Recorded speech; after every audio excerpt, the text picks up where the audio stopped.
All right. All right, guys, here we are. We are live. This is just a quick Wednesday night stream, 22nd of July. This is nothing to do with gaming whatsoever. I saw something today, and I heard it on a couple other news outlets, and it reminded me of growing up in my teens and 20s and 30s. Rush Limbaugh, God bless that guy. If you don't like him, that's great for you. But I like the guy.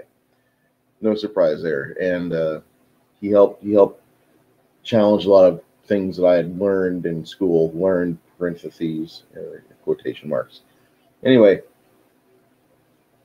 Limbaugh had a thing way back in the day where he's like, the new SUV murder updater, and he talked to you about how this new situation had popped up where the SUV had just on its own suddenly accelerated or suddenly braked, and it caused the death of somebody else. Either they were in front of the SUV or they were following too close behind, and the SUV like, fuck this person, and it killed him. Just waxed him right there. It was one and done. That's it. No big deal. So now that we have established this normalcy, you've got a situation which is, we've been paying attention to Chicago a little bit. I'm from the shithole of Illinois, not northern Illinois, not Chicago. But I got to say that Illinois, it could be a comedy. Back in the day when I was growing up, if you needed just a generic punchline, you went to two things, either your mom or New Jersey. New Jersey was like what you made fun of when you had nothing else to talk about. Or Polacks, but, get triggered, fucker. So, these wonderful people, Chicago, Illinois, such a wonderful state. It is like Illinois is just like, whenever people talk about Islam and say it's a religion of peace, and they kind of broom off all the statistics of Islams that murder other Islamic people, because that's like a real thing in the world, like they're just not Muslim enough. Illinois is about the same way. It's just like they try to cover up all the drug and all the capital crime. They just try to broom it over and just show you Bathhouse Emmanuel Rahm. They show you all the other gay fuckers in Chicago. They show you the faggot Obama. They show you all the shit, right? And so if you don't have a clue about Chicago, you're just saying, oh, it's just a bunch of guys that like to hang out together. There's no big difference between them and you and your gaming friends. Yeah, except for the fact that we don't stick our dicks up each other's asses. We're buddies and we'll pay for each other's meals when we're low on cash. But there is no exchange of fluids like that. We're good. So, Chicago. Let's go to Chicago real quick. And this is a shit show. Because Chicago is a shit show. There are people that I know from Chicago, and I feel sorry for them. Just like all the time, I feel sorry for people that don't want to improve themselves. Anyway, AlphaZeroHedge.com, one of the most controversial websites out there because they are fucking great. I really don't give a shit, and neither do you. Neither do I. Bodies everywhere. 14 shot in Chicago funeral home during memorial for shooting victim G. Victim G. While U.S. progressive leaders and the mainstream media hypocritically decided many years ago to avert their eyes from the constant deadly violence in the liberal bastion of Chicago, pretending instead that the daily murders of the gun-free Mecca didn't really happen. They just try to broom shit over, I'm telling you. Tonight's events are too gruesome to ignore. CBS reported that no less than 14 people have been shot and wounded near a funeral home in the Auburn Gresham community. It was a memorial service for a homicide victim. All we saw was just bodies laying everywhere. Witness Anita Gerger told NBC Chicago, shot up everywhere, all over, legs, stomach, back, all over the place. We thought it was a war out here.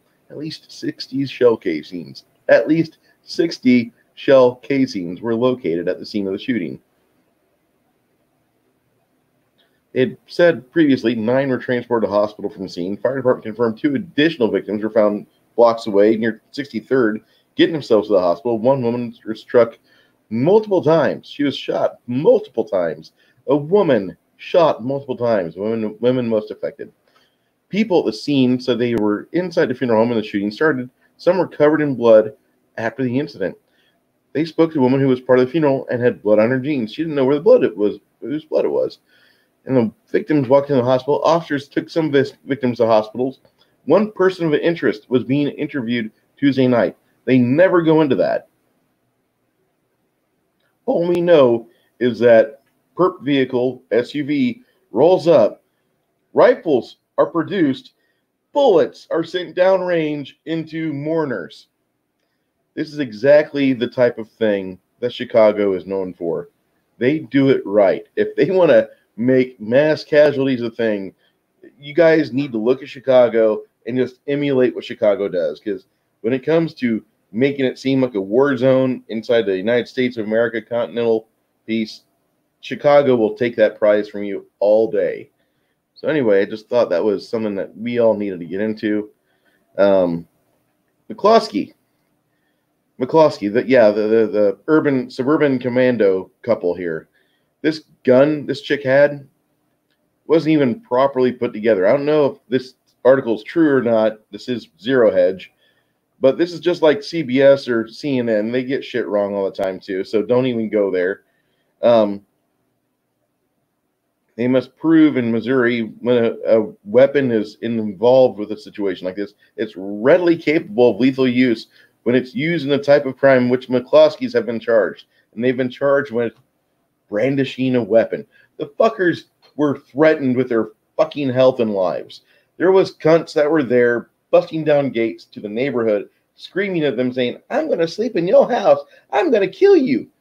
Listen, these guys were just, they wanted to make sure that they were understood. Please don't fuck with us. Just move down the sidewalk, get to another house and threaten them. But we have guns here. And apparently the prosecuting attorney in St. Louis has a hard-on for getting rid of gun crime. She must be from Chicago, I guess. If only she had an SUV. All right, so they field stripped the handgun and found it was assembled incorrectly. Specifically, the firing pin spring is put in front of the firing pin, which was backward, and made the gun incapable of firing, according to documents obtained by 5 on Your Side.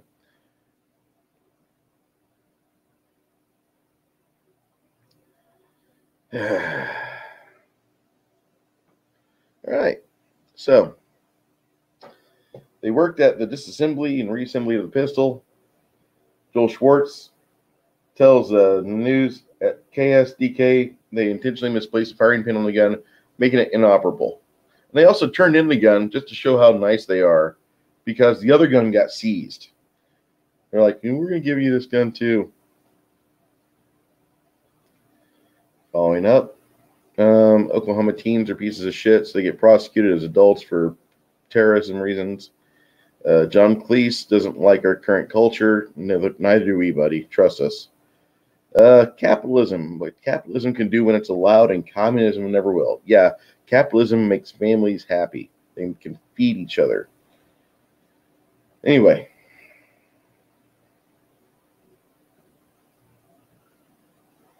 Rush Limbaugh website. Had to do some reconstructive studies. Oh yeah. And here in my own home state, where I live now, we had a record jump in COVID-19 deaths, and Bear County is claiming a bunch of stuff. They still haven't stocked the arenas with the bodies. They're still not using the reefer trucks as body storage for corpses. But they're telling us the sky is falling, because heaven forbid that we actually use our own thought and be like, today I'm feeling pretty healthy. I'm not going to wear a mask. Nope, that's a $1,000 fine. And Judge Nelson Wolff, our own piece of shit who thinks he's king of San Antonio, yes, he is a little Democrat bitch. He's so narcissistic. They have a stadium that he insisted they name after him on the west side of town. It makes me sick. Can't wait for that guy to retire or get room temperature. I don't give a shit which. He's a piece of hell that's just reanimated, and like he looks like he's somebody's skeleton ambling around, and he's forcing us all to wear these god-awful masks. I don't wear a mask at work if I don't have to, and I try to stay away from everybody because I'm fucking healthy, and I want to stay that way. And I'm not scared of other people But generally, I don't like people anyway, so it kind of works out pretty well for Bruce. All right, back at this screen here. Here we are. So, appreciate you guys hanging out with me for a little bit. This has been a little quick 10 or 11-minute video. I just want to say hello. How's it going? We were going to be playing another friend's game on Saturday, but if Chris, if you pop this on and you're just bored, dude, I'm sorry about Amanda's family member. You know, it's never an easy situation. Just, you know, be there for your family and your wife. And you're a man, you'll take care of business. And I have full faith and confidence that you will. And that's how guys talk to each other. You know, we give each other a lot of shit, but when it really comes down to it, you really want your friends and the ones that you can trust, the ones that you know are enabled to be decision makers and move as they are supposed to. You give those guys a bunch of credit because they're needing it. They're going through hell right now. An actual problem, like family death. Not from COVID, but anyway, my name is Bruce. Don't forget to like, share, and subscribe if you really like my stuff. I will talk to you all later. God bless.